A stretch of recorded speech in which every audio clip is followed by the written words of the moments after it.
Hello guys आज से हम टेंस सीरीज़ स्टार्ट करने जा रहे हैं। ये टेंस सीरीज़ इंपॉर्टेंट रहेगी NDA, CDS, SSC, CGL aspirants के लिए।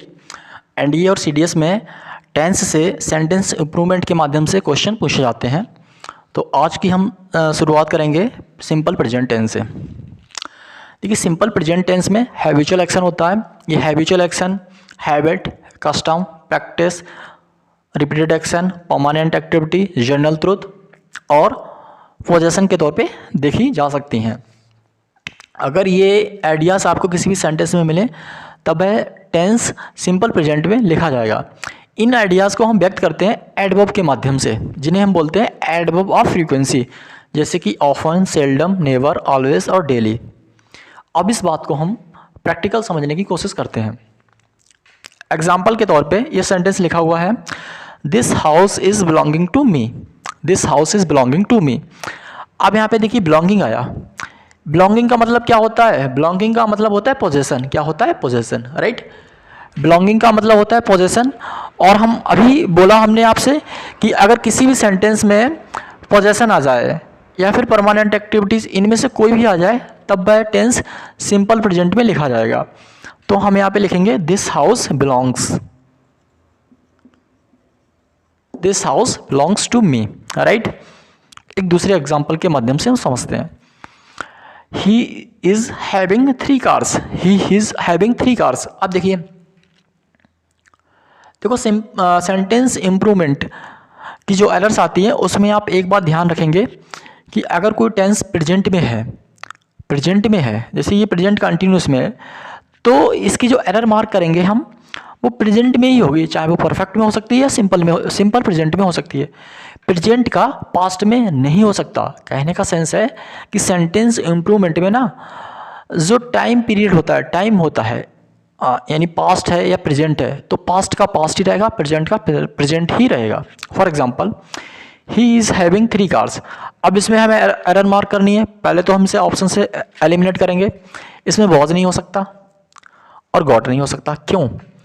देखिए, सेंटेंस इंप्रूवमेंट की एरर है, राइट। अब इसका जो आंसर होगा ना वो प्रेजेंट में ही हो सकता है। इसका आंसर प्रेजेंट में ही होगा, चाहे उसकी कोई भी फॉर्म हो।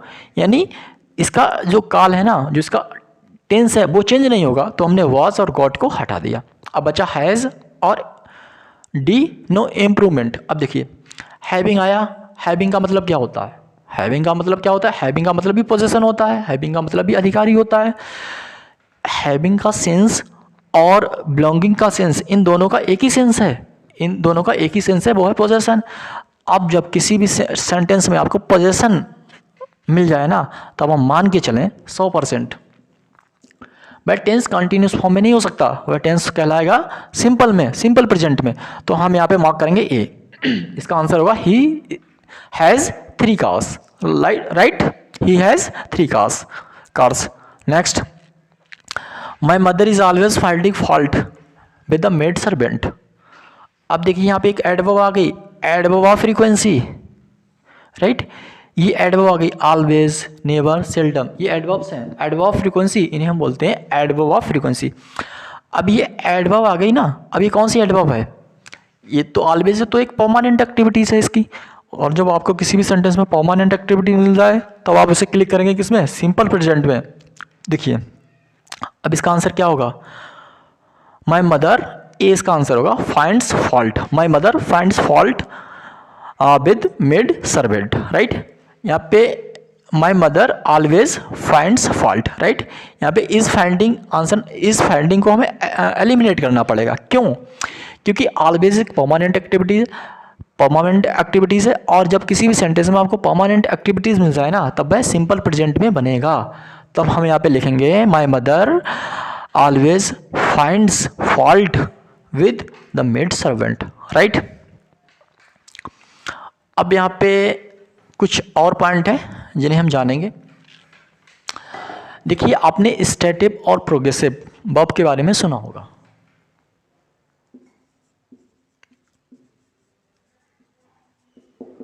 प्रोग्रेसिव और डायनेमिक, ये एक ही बात है। प्रोग्रेसिव वर्ब्स या फिर डायनेमिक वर्ब्स, दूसरी होती हैं क्या? Static verbs. Static verbs, progressive या डायनेमिक या फिर स्टैटिक वर्ब्स, राइट। इनमें डिफरेंस क्या होता है? देखिए प्रोग्रेसिव का मतलब होता है कि किसी भी वर्ब की फर्स्ट फॉर्म में आईएनजी लगा होना, राइट। और स्टैटिक का मतलब क्या होता है? वह अपनी स्टैटिक यानी मूल अवस्था में होती है, यानी वर्ब की फर्स्ट फॉर्म होती है, सिर्फ वर्ब की हमेशा फर्स्ट फॉर्म होती है। क्या होती है? First form. तो प्रोग्रेसिव वर्ब में तो आईएनजी लगा सकते हैं और स्टैटिक वर्ब्स में हम आईएनजी नहीं लगा सकते। प्रोग्रेसिव या फिर डायनेमिक में आईएनजी लगती है और स्टैटिक वर्ब्स में आईएनजी नहीं लगती है।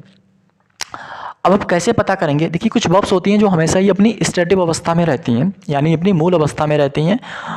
तो कुछ ऐसी वर्ब होती हैं उनमें हम सब्जेक्ट के आधार पे सेलेक्ट करते हैं कि वह वर्ब डायनेमिक होंगी या फिर स्टैटिक होंगी। फॉर एग्जांपल ये सेंटेंस लिखा हुआ है, this the temple is standing in the heart of the city.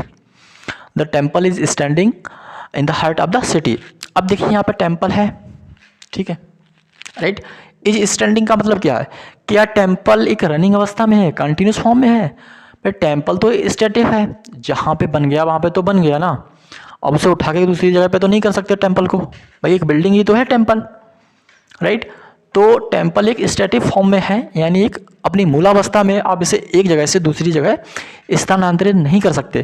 कहने का सेंस है कि इसके साथ जो वर्ब इस्तेमाल होगी वो एक स्टैटिक वर्ब इस्तेमाल होगी, या फिर दूसरे शब्दों में कह सकते हैं कि टेम्पल जो है ना वो जहाँ पे है वहीं पे एक परमानेंट इसकी एक्टिविटीज़ है, एक परमानेंट है, वहीं पे रहेगा। तो इसके साथ हम लगाएंगे सिंपल प्रेजेंट, यानी कंटिन्यूस फॉर्म में से नहीं लिख सकते। तो हम यहाँ पे लिखेंगे द टेम्पल स्टैंड्स। क्या? स्टैंड्स।